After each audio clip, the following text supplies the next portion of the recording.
Hello and welcome back to IDP Plus Trends. I am your co-host, Johnny Freak in Fantasy. I am on Twitter at Johnny Freak in F1. Tonight, I am joined again by my co-host, and it looks like you're here to stay, Steve. I like what I got in you, man. IDP guys like what we're rolling out, so we're gonna keep this going, man. You're a mainstay here. How you feel about that? How you doing tonight? Good. I mean, I might feel a little sorry for the audience. We've got to listen to my voice and see my face on YouTube, but good stuff. I had a good and great time. Obviously, doing defensive backs. Looking forward to obviously defensive tackles, and then of course anything else in the future. Absolutely. I appreciate the kind words. And to reiterate, our show, IDP Plus Trends, what we're doing here is right now it's the off season. The Super Bowl just happened. Right now it's Valentine's Day. Happy Valentine's Day. But really, we're trying to look at off season content and find what we can maximize, what we can get out to our viewers and our listeners. So right now we're working on free agents. We talked about all the positions other than defensive tackle, which is we're going to talk about our tier, our only one tier of defensive tackles tonight.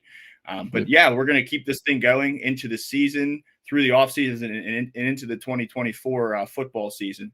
So we are looking at things from a dynasty perspective. At times, we might look at it from a redraft perspective, but we'll always keep you informed on what the topic is. So tonight, we are going to finish out our free agent talk. We're going to look at the defensive tackle position. To me, it's looking a little bit bleak. I was really excited that I had you on the last episode for defensive backs because, man, it was so thorough. There were so many names. If I could put 24 names and talk about, I would have. But for defensive tackles, I think it's a little bit different here. And a point to make is for those people who are in IDP leagues, you might not be playing defensive tackles. You might have a defensive line, and that might be it. You might only have one or two guys. So really defensive tackles might not be prevalent to you, but we're going to go with the assumption that you do need defensive tackles in your league, that you are looking for them. We've got some guys on this list that are probably, if you are just playing defensive linemen, you're using them. And a couple other guys, maybe for those deeper defensive tackle leagues, if you do roster more than two or more, we got some deep names for you too. So we're going to dive into this defensive tackle tier. Before we do that, though, I have a couple mentions to make. If you haven't checked out the website Trophy Smack, please do that. They have great selection of trophies, of belts, of rings. So on us, if you use the promo code IDP guys, when you check out at Trophy Smack and when you buy a belt or a trophy, you get a free ring with the promo code IDP guys. And another mention I want to say, this is a new promo we're running here over the IDP guys.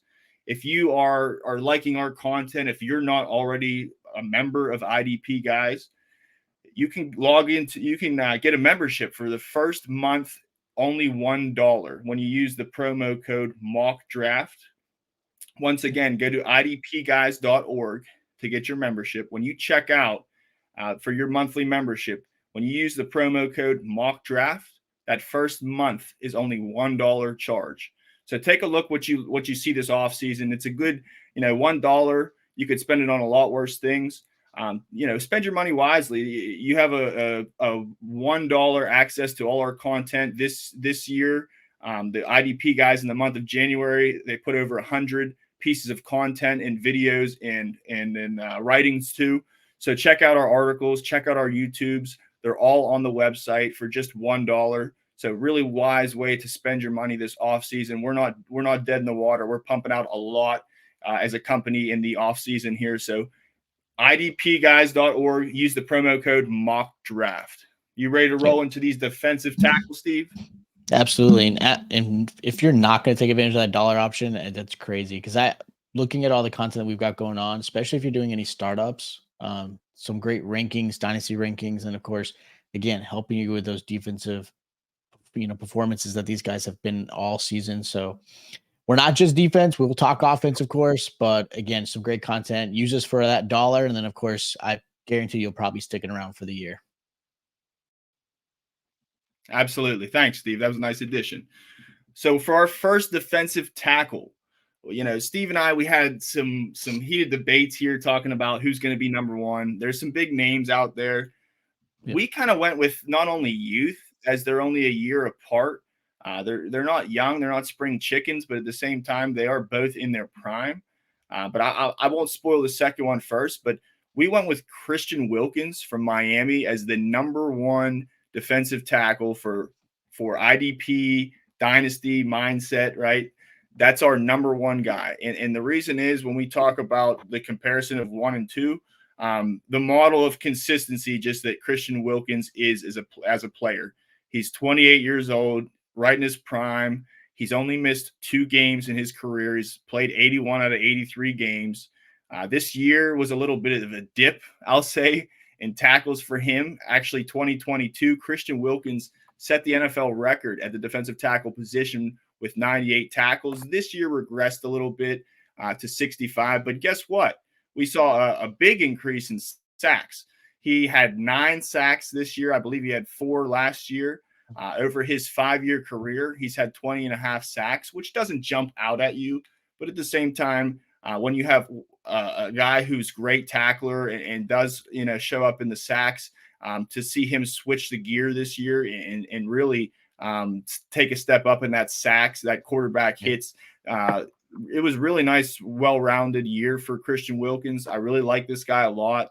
And he also had 10 tackles for loss this year, 43 in his 5-year career. So this is somebody who's making plays behind the line. And if you watch, I watched the top 100 last year.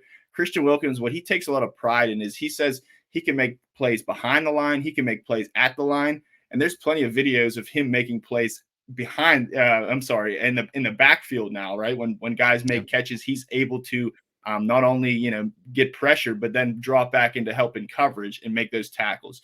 So Christian Wilkins, man, he does it all, and it's really nice to see him have such a well-rounded year. He was still 13th, top 15 overall. He was 13th in quarterback hits from the defensive line position. He had 23 this year and 50 in his career. So that was a really career year for him. I like Christian Wilkins a lot. When we talk about his value to the team, it's really paramount. He's a great guy, not only is on the field, but off the field too. He provides a lot of energy. He's somebody who, if you watch the nitty gritty, he's trash talking, right? But he backs it up. He's always backed it up. And to me, when I think about free agency, is this guy gonna, of course, teams are looking at Christian Wilkins. Who isn't, right? But I don't know that, in Miami, they're really bad cap wise. They don't have money to really go out and get anybody. Maybe they can fix the budget, or I don't know if a franchise tag is an option, that they will go with Wilkins. Maybe that's what I'd look to do. But with Wilkins, I really like him to stay. I think that, for his fantasy value, especially where he's at right now, with other guys on that line, they have Bradley Chubb and Jalen Phillips. And while they might not be there at the beginning of the season, I really like to see him resign and stay in this great landing spot for him. Do you think that that's out of the reach of possibilities, or do you think that he might actually stay here in Miami? Obviously they got to figure out the cap situation. I do think he wants to stay.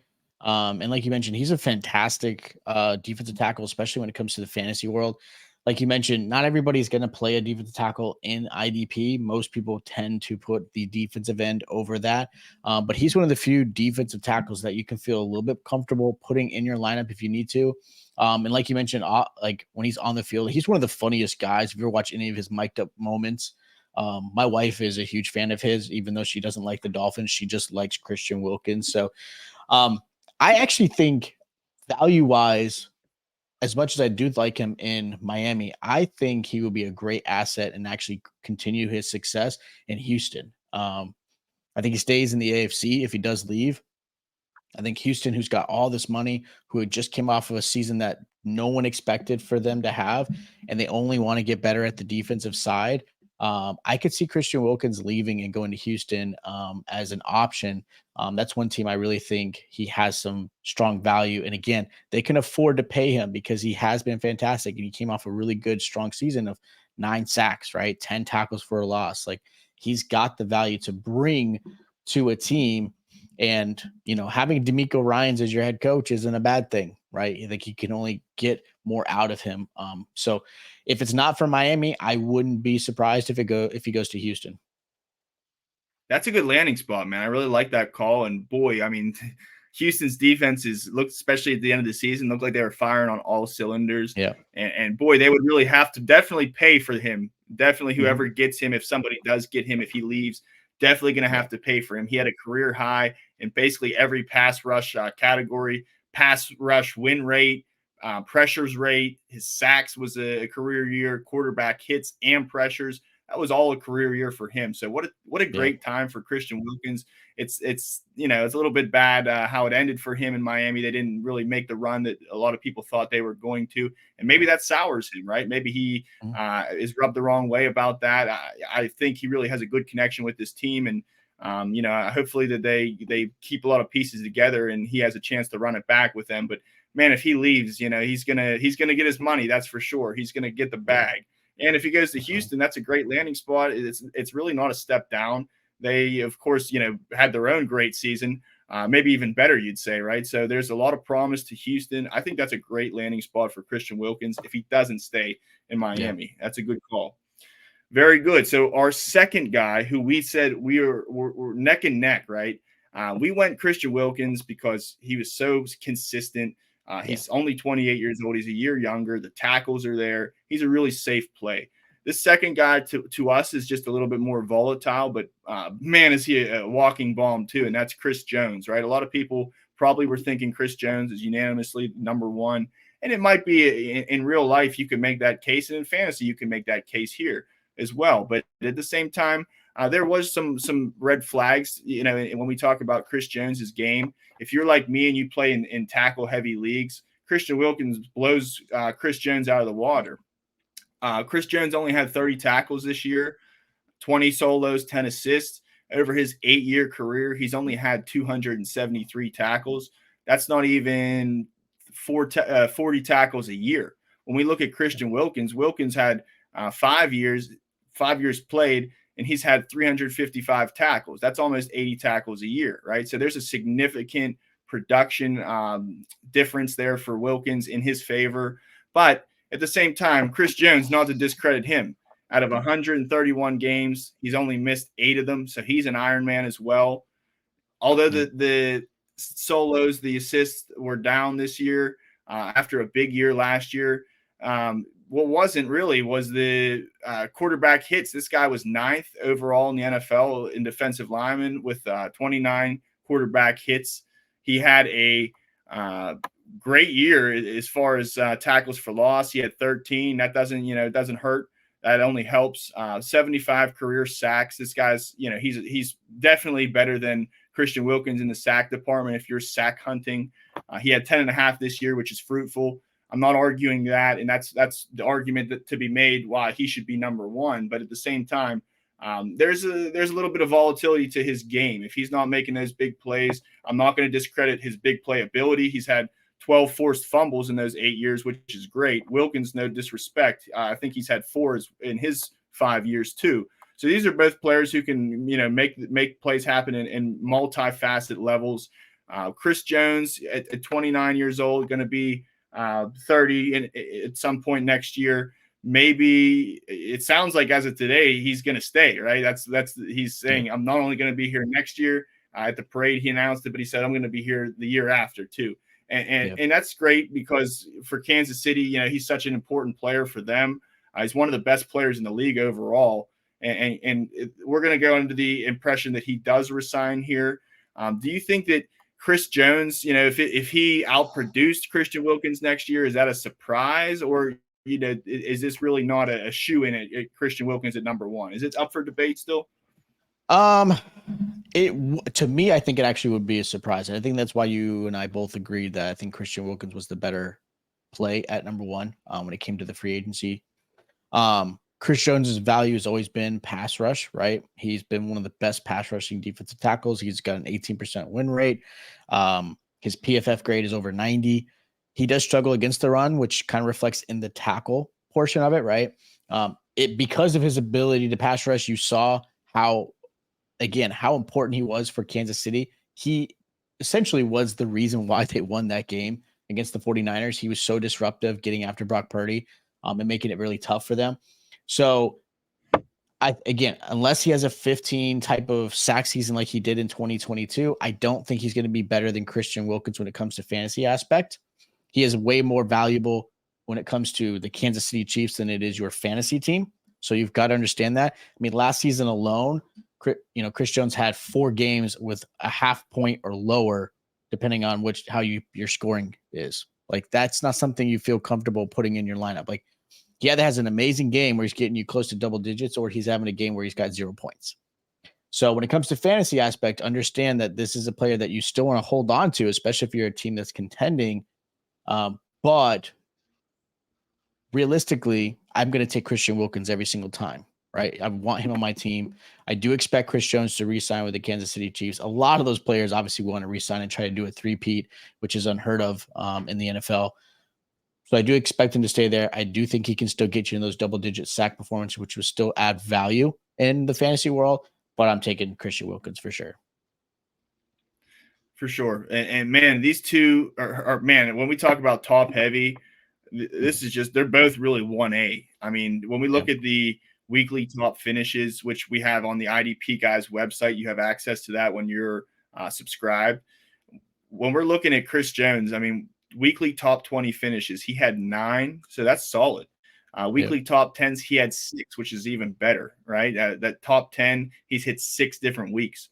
And no disrespect to Wilkins, he had 7 top 20 finishes and 3 top 10 finishes too. And that's a balanced scoring, which brings me to my final point on these 1 and 2 guys. Is probably scoring is going to come down to what's going to break your tie. If you're getting if you're in a sack heavy league and you maybe get 6 points or 7 points for a sack, a point for a tackle for loss, right? That maybe comes to 7 or 8 points. Maybe the arrow points to Jones. You're trying to hunt those sacks. But if you're like me, man, and you're playing in tackle heavy leagues, I mean, it doesn't even come close. Last year, Chris Jones's big year. Actually, in my scoring, tackles heavy, 2 points for a solo, 1 for an assist. Christian Wilkins had a better year with his 98 tackles last year. Of course, his record got broken by Derek Brown this year, but still somebody who at the defensive tackle position is a perennial tackles guy. And just the word consistency comes to mind when we talk about Wilkins. So really, those are a cream of the crop.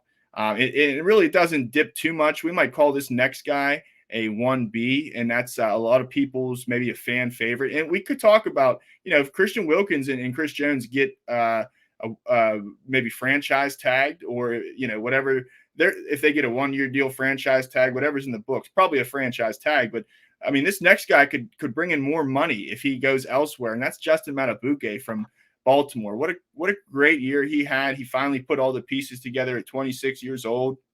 He had 56 tackles on the year, which is a big upgrade to what he's, came into the year with. Over his first 4 years, over his first 3 years, he had 97 tackles in total. So that's not really cutting it. That's under 40 averaging, right? But this year he kind of broke that mold. He had 56 tackles, which was a big increase. That put value on his name by itself. Then you look at what he did in the sacks department, career high of 13 sacks this year, 21 and a half sacks in his career. So even to this point, even though the tackles weren't there, the sacks were. So he really put the pieces together nice in 2023 with the sacks. He was 4th, actually better than Wilkins and Jones in quarterback hits. He had 33, which is good for 4th in the NFL.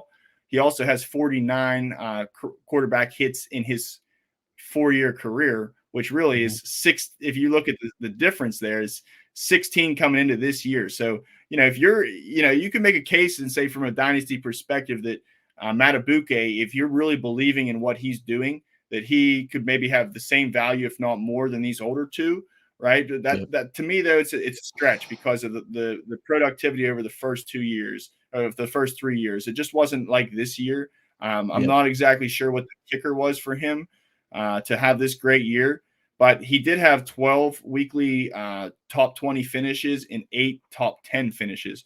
So his top 10 finishes, he had 2 more than Jones. He had the most out of our top 3. Top 20 finishes, he had 3 more than Jones. best out of those top 3 guys. So there's definitely a case to be made of Madubuike, getting the most money if his cards end up playing right. I just, at 26 years old, the player he is, I don't know. I just can't see him leaving the Ravens. I mean, I know they have tough decisions to make with Queen, a couple other guys too, but I think they forgo Queen and lock him up at Justin Madubuike. Do you agree, Steve? Yeah. So it's funny. I one of my closest friends, best friend, is a huge Ravens fan. And we talked about this actually. We were kind of talking about what they are going to end up doing, because they have a great team, but you got some players who are going to want to get paid. And Madubuike is definitely one of those guys that I expect Baltimore to keep. It's harder to find a really good defensive tackle, especially a defensive tackle that really kind of came into his own this season, especially in the pass rushing aspect, compared to a linebacker. Nothing against Patrick Queen. As a Cowboy fan, I would love Patrick Queen to come help us out. But Baltimore, you got to give them credit. They have such a great scouting team. They typically draft a linebacker and they're like the next superstar when it comes to linebacker play, or they make, they made a trade for, Roquan Smith. So linebacker is a lot easier for this team. It seems to be that as far as scouting or being able to get some free agents there compared to the D tackle position. And I think he's going to end up staying. I think he's going to benefit from what he was able to do. He put in lights out performance. And again, his value is really going to be geared more towards dynasty. I think if we're talking strictly dynasty, I think Madubuike could easily move up a little bit over Chris Jones or even Christian Wilkins if we're talking longevity and the potential. When you're talking redraft, it might be a little different. I still think Wilkins and Jones have a little bit better value, but his performance, how he was graded really well in the pass rushing aspect. I wish he would have a little bit better, pass rush win rate. He was a little bit low for me. And as you know, he had a lot of half sack games to contribute to that 13 sacks. So again, some of it's kind of, I would like to see a little bit more solo out of him, but he was fantastic. I think he's only going to get better. And I do see him in a Baltimore uniform for sure. Yeah, man, Madubuike, big year, 13 sacks in 17 Yeah. games. He had 11 games with a half sack or more, which is a crazy stat in itself. If you're in a sack heavies league, which is probably most out there, this is definitely a name that wasn't coming into the year, but is now a household name, right? With how hard that name is to pronounce. Justin Madubuike, great player. Yeah, I mean, hopefully what we saw this year rides into the sunset for the rest of his career, right? That's what we're expecting. And yeah, I mean, like you said, they do have a good tendency to ragtag it at linebacker over there in Baltimore. I mean, they had Zach Orr. I remember I had him in IDP way back when. He was a great player for that 1 year he had. Now he's their coach, right? So there's good familiarity. I remember LJ Fort coming in and being a banger there in Baltimore for a couple of weeks. He had some great play. So really, they'll ragtag it there. I agree with you. I think Madubuike gets locked up. Yeah, great player. Yep, absolutely. Brings us to our next player.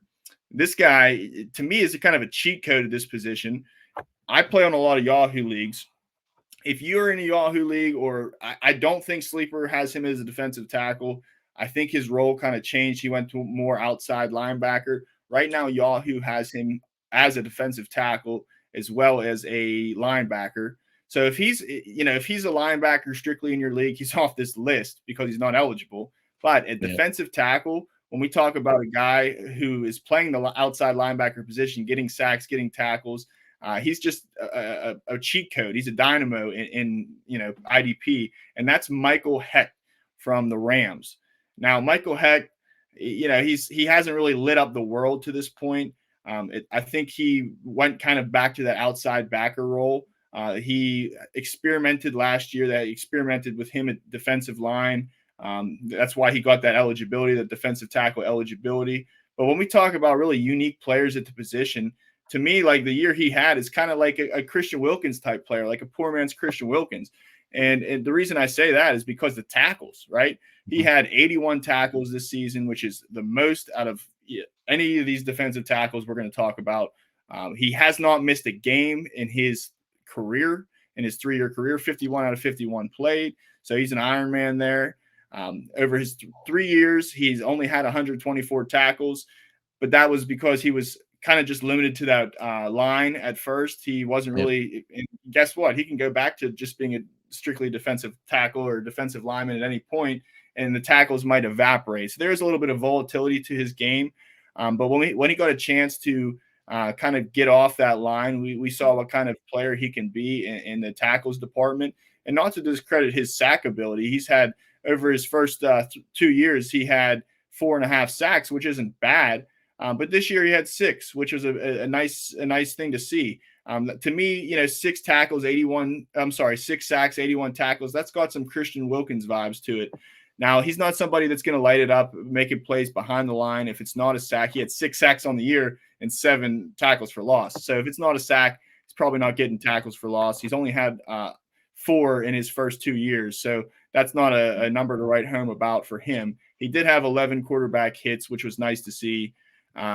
Played 85% of snaps, which is the highest of any of these defensive tackles we're going to talk about. Christian Wilkins played at 81% of snaps. So somebody just out there, right, who has the eligibility in some formats, take advantage of that.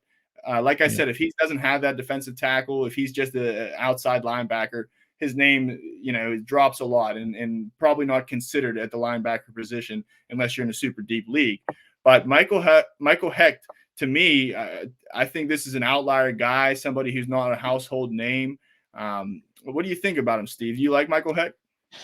Yeah, and like you mentioned, it has to be based off of designation, right? Yahoo still has him as a D tackle / linebacker. I think they've officially transferred him over to linebacker, I think is on the depth chart. So we'll see how things change out. But I mean, I think of Taysom Hill, right? Taysom Hill got to play a couple different roles, and a lot of people took advantage of that. So if that tends to be the trend, he's definitely a great player because they did play him outside linebacker last year, and he performed pretty decently. Of course, it helps when you've got Aaron Donald to help eat up some blocks and kind of free you up for some sacks. But the biggest thing I would love to see is if he does stay in that designation. I'm not sure what's going to happen with him in free agency because he's not a name that teams are going after for and hey, we got to get this guy. He's going to be more of a depth chart piece, kind of role player, fill in, or maybe he comes back to LA and he stays there because of what he was able to do and perform. I think that's more the likelihood of him staying there, just that comfortable scheme and what they were able to use him for. He's a big guy. He's over 300 pounds playing outside linebacker, which is crazy to me. Like the ability to move and things like that. So I do think he stays in LA because I don't think there's really a market for him, but I do hope he stays as a D tackle. I think so too, man. And I would hate to see him move. He's got a good situation right now. Like you mentioned, you got Donald there. You've got Kobe Turner, right, to take some pressure away. So not necessarily that this guy's getting sacks, a whole bunch of sacks because of that. 6 is good. It's solid, right? It's playable. Hopefully he can repeat that. I don't think that he has a huge market, like you said, right? Yeah. So I'd like to see him return. I think he has a role there, and he's found his role. And 85% of snaps they used him. So I think if he goes somewhere else, it's unfortunately, it's my hopes are a little bit down for him. He might get overpaid and kind of like, not the guy that whoever signs him thinks they were going to get. But yeah, good fit for LA. I think he's an outlier at the position here. Definitely a name if you don't have wind of him and you're playing in especially a deep IDP league. Michael Hoecht, man, out there, what the heck? Show him some love. Nice little sleeper. Yeah, he's a sleeper. I like him a lot. And at the defensive tackle position, when we talk about how shallow it is, this guy's definitely top 5. The next guy, to me, it's a fringe guy. We talked about, we were covering the people that, were in shallow defensive tackle or defensive line leagues. This is kind of a deeper name to me. Justin Jones from Chicago at 27 years old. He was their actual Walter Payton representative there. So not only a good player, but a good guy too. He's played 85 out of the 99 possible games, which is fine. No red flags there. He gets by with the tackles. That's what I like to see here. That's a overall, when we talk about the Christian Wilkins, when we talk about the Michael Hoecht having 81 and 65 tackles, he's not that type of player. But at the same time, he's not hurting you. He's not going Chris Jones on you with 30. He had 49 tackles this year, which is that's fine for me. That's playable. Maybe if you say he had 0 sacks, that's a different story, but that wasn't the case. He had 4.5 sacks, which actually is the most he's had in a season. So maybe they found something here in Chicago with Justin Jones. Maybe it was a product of having good, teammates on that line to kind of open things up for him. He's not somebody who's going to, get back and make stops behind the line or drop back into coverage and make, tackles like a linebacker like Christian Wilkins is. But at the same time, he gets to the quarterback. He had 10 tackles for loss. He's had in his 6 years played, he's had 34 tackles for loss, right?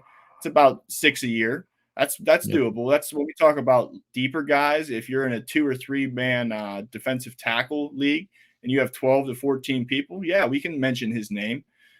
Quarterback hits. He's not a top 3 guy. He's not like Christian Wilkins, Jones, Madubuike. He had 17 this year, which is good.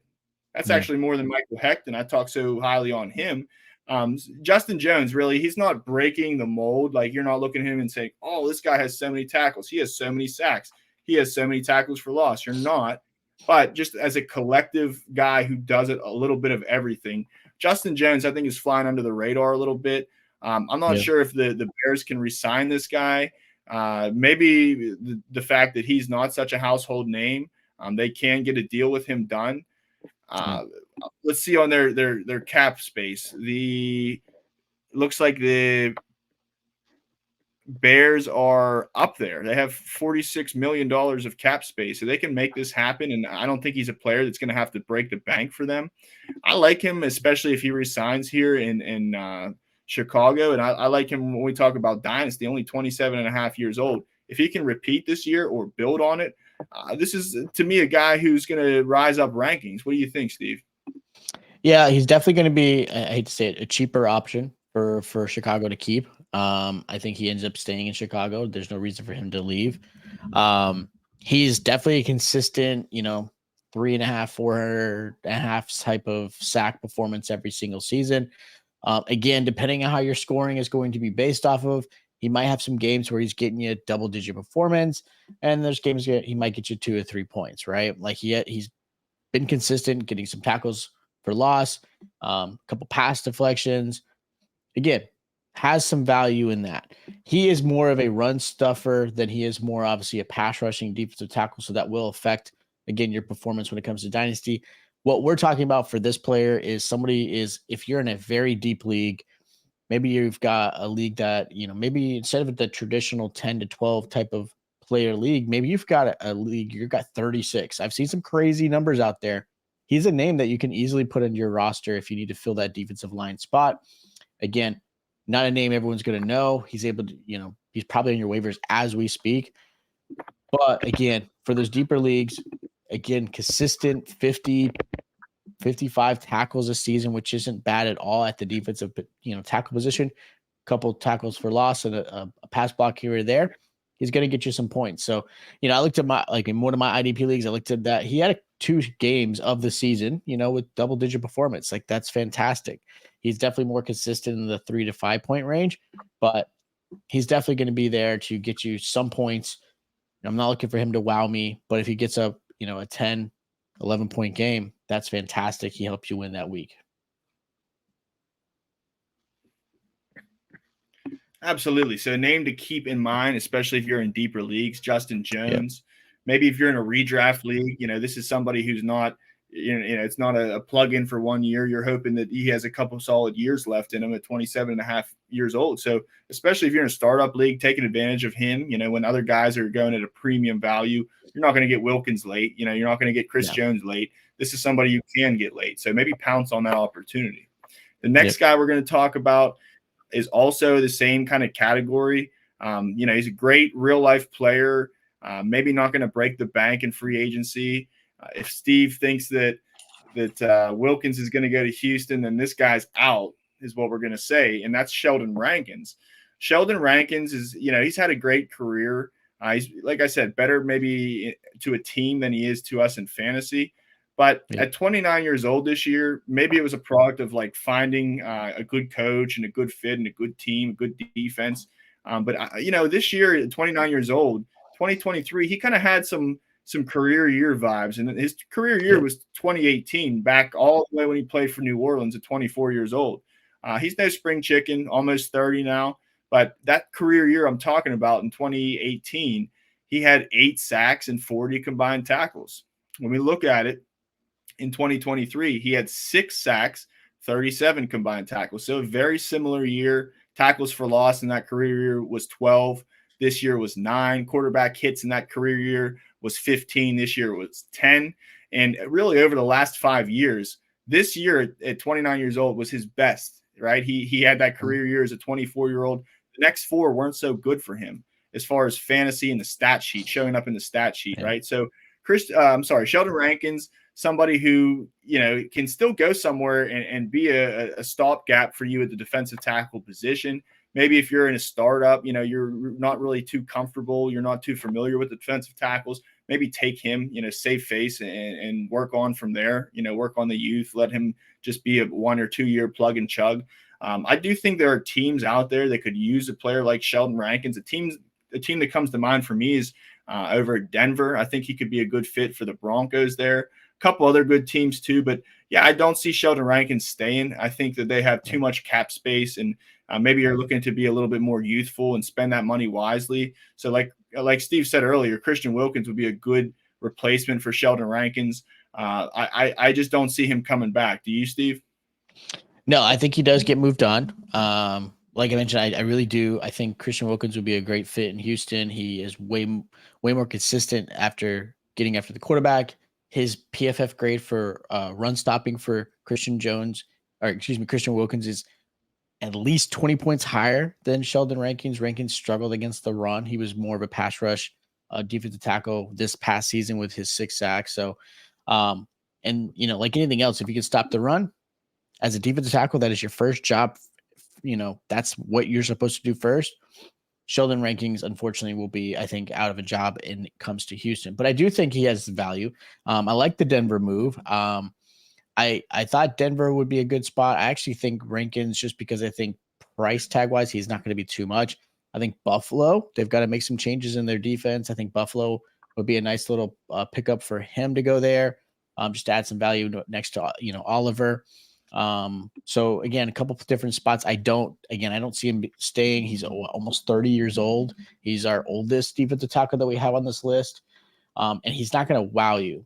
Very deep leagues when it comes to dynasty redraft. At this point, you're probably not even considering his name, unless you're in some really, really, really deep leagues. Like you're talking some office pools and you've got a lot of people joining in. But when it comes to dynasty, he's definitely more of a deeper stash to put in there because he may have some good games here or there, right? May add some value.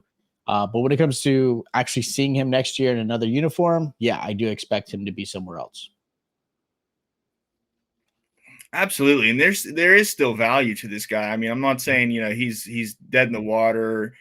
He had almost a career year at 29 years old. 29 is, 28, 29 is when players come into their prime, even though we saw a little flash with him earlier. He did this year. He had one game in which he had 5 tackles and 3 sacks, and that was in week 10. He was the number 1 overall in defensive tackles and scoring that week. He still had 5 top 20 finishes at the defensive tackle position and 3 weekly top 10s. So somebody who, is flying under the radar is, he's not the most consistent.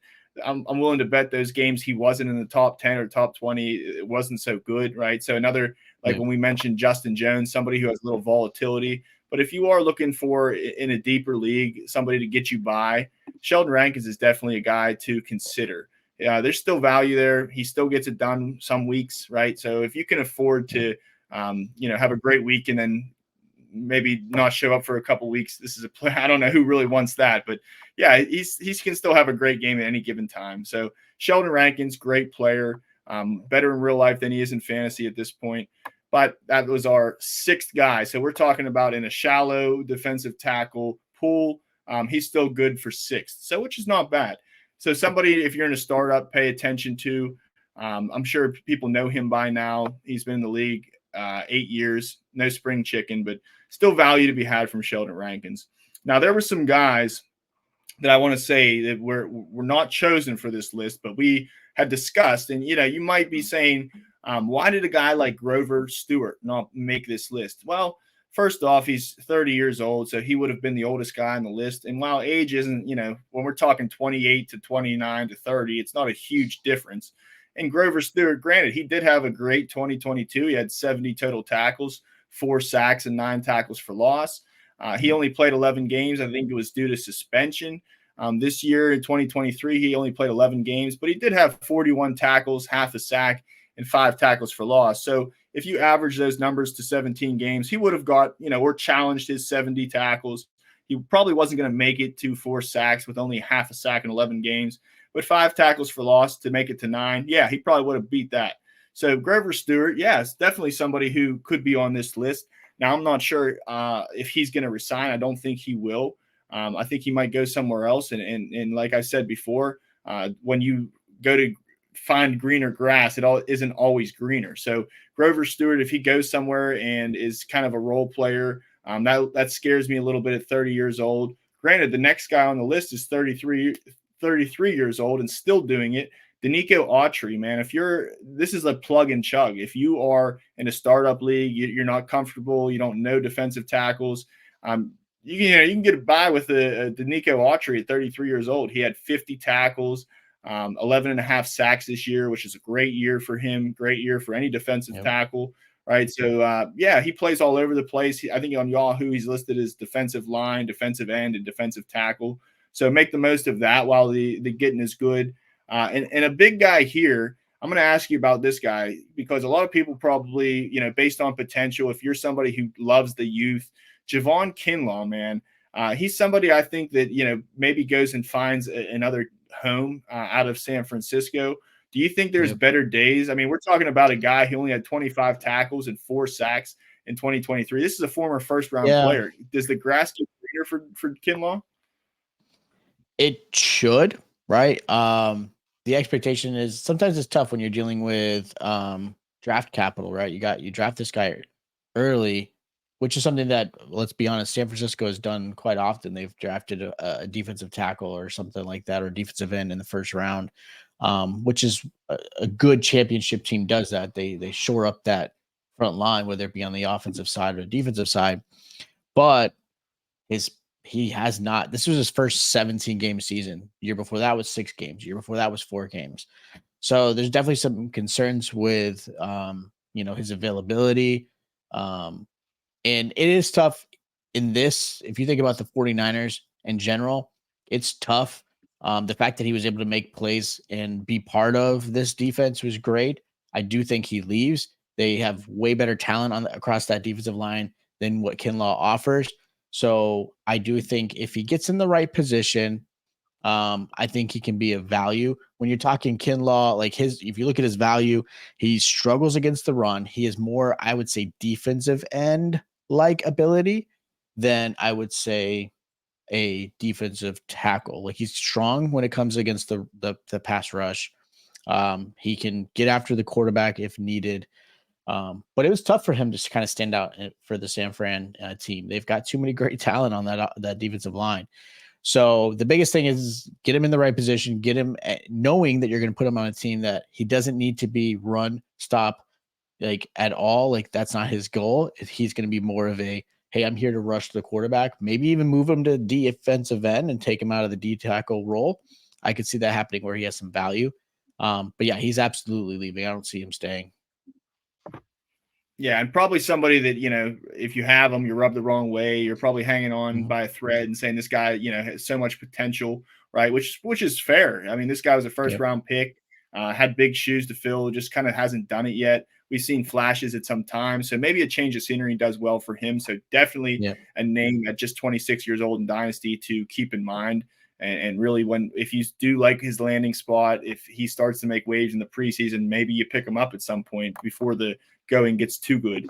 Javon Kinlaw, another good option who could have made this list.